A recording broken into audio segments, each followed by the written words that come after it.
citizenship and rules, and we are also talking about families and the West Street families. So, in our last story, and Adriana was our guide, we started with the Arthur Meets the President, right? Who can give me a quick summary of Arthur Meets the President? Kelvin.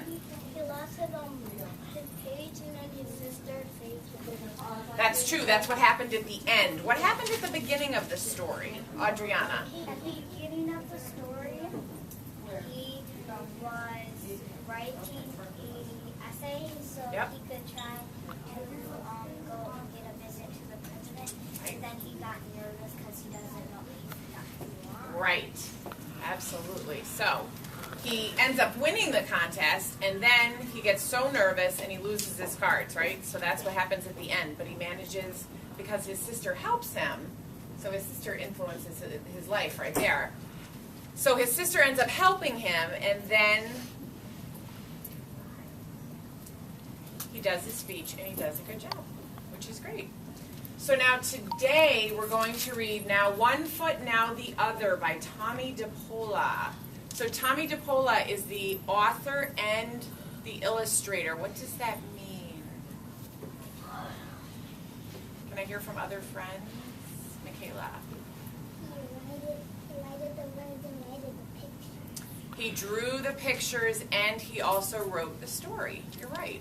So when you look at this book and we're thinking about families influencing our lives, what do you see in the picture that maybe gives you a clue about the story? About the family. Can you raise your hand?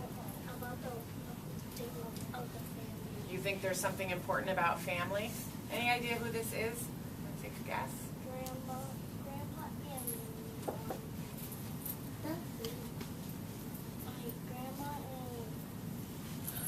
daughter. You think so? What makes you think it's the granddad or the grandma? What about that person are you noticing?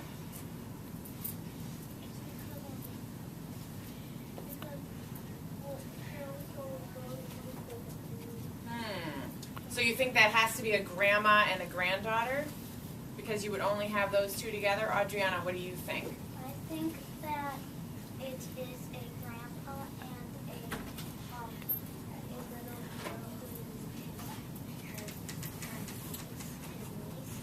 His niece, or do you mean like his granddaughter? What makes you think it's an old person?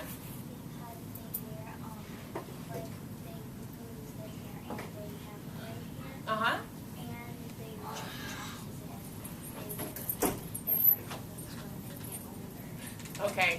So you're noticing that the person has gray hair and glasses, and that's a clue that helps you predict what the story is going to be about. Now one foot, now the other.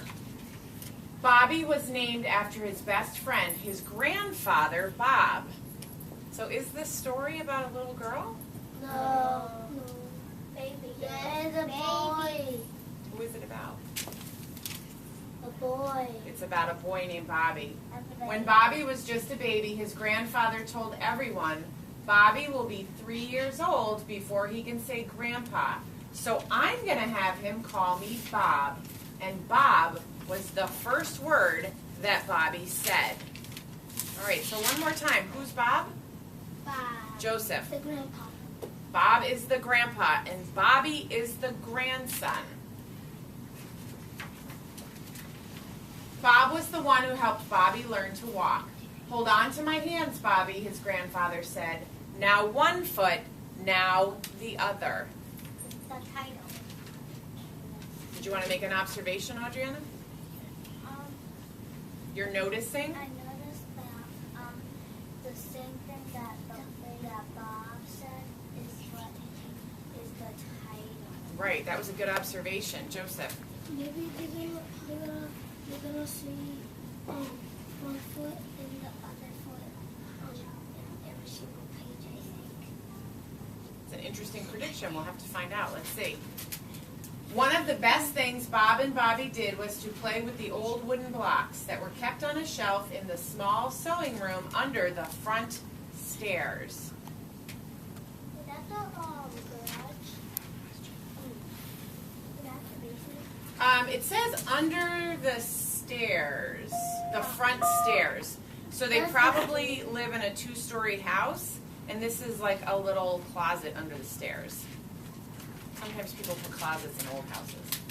The blocks had letters on 2 sides, numbers on 2 sides, and pictures of animals and other things on the last 2 sides. Bob and Bobby would slowly, very slowly, put the blocks one on top of the other, building a tall tower.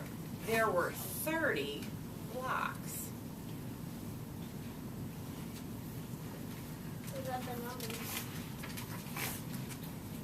Sometimes the tower would fall down when only half the blocks were piled up. Sometimes the tower would be almost finished. How did it reach that high? If you have a question or you want to make an observation, you just need to raise your hand. That's a big tower. It is a big tower. Adriana. The biggest tower I ever seen. That one fell down and that one's still up because it said that when it's on in the middle and it's not that much it falls down sometimes and then it's almost finished up. So what you're noticing is the illustrator is showing us a picture that helps us understand a little bit more about the words, right? Joseph. It looks like he was unlucky, and now it looks like he was lucky. So he was unlucky on this page, but lucky on this page? Adriana. I'm wondering, how does he even build the blocks all the way? Because then he can't reach it. That's a really good question. Or Let's all think silently for a second. Marshall, how do you think he builds it that tall? Marshall. Marshall, you're not Marshall. Oh my gosh. I Malcolm. think his grandpa picks him up. Or I think he uses a ladder and gets up there and then he puts it in the blocks on. Okay, Joseph, what do you think? Stretchy legs. Stretchy legs. Calvin. If you put the ladders on the blocks might fall and then the other person might fall on the ladder. Okay, so we've got a couple possibilities. It's possible that his grandpa picks him up, right, and puts him up there so he can put the block up. Another possibility is that he has stretchy legs. I'm thinking that one's probably not real. Nope. Another possibility is that he has a ladder, right? And then a fourth possibility is that the grandpa just puts it up there by himself, right, and doesn't pick up the little boy. Maybe jumping tower. We will find out. Jumping tower. Just one more block, Bob would say, and that's the elephant block, Bobby would say. And they would carefully put the elephant block on the very top. But Bob would sneeze and the tower would fall down. Bobby would laugh and laugh. Elephants always make you sneeze, Bob, Bobby would say. We'll just have to try the next time, the grandfather would say. You should put the elephant block on first, so then they're going to fall down.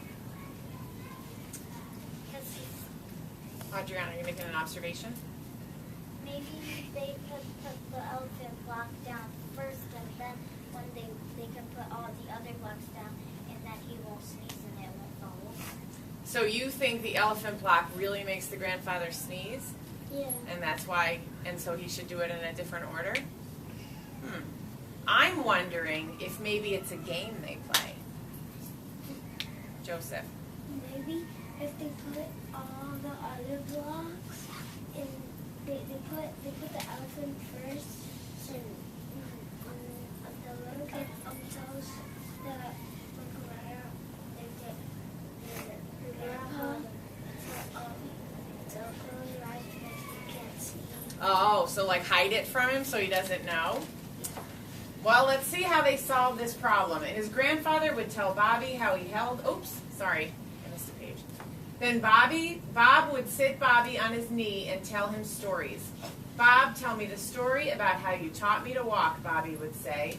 And his grandfather would tell Bobby how he held Bobby's hands and said, now one foot, now the other. And before you knew it, so we haven't solved the mystery of the blocks or how they fix that, right? Adriana. It's the title of it. It's the title. Oh, now one foot, now the other. Good observation.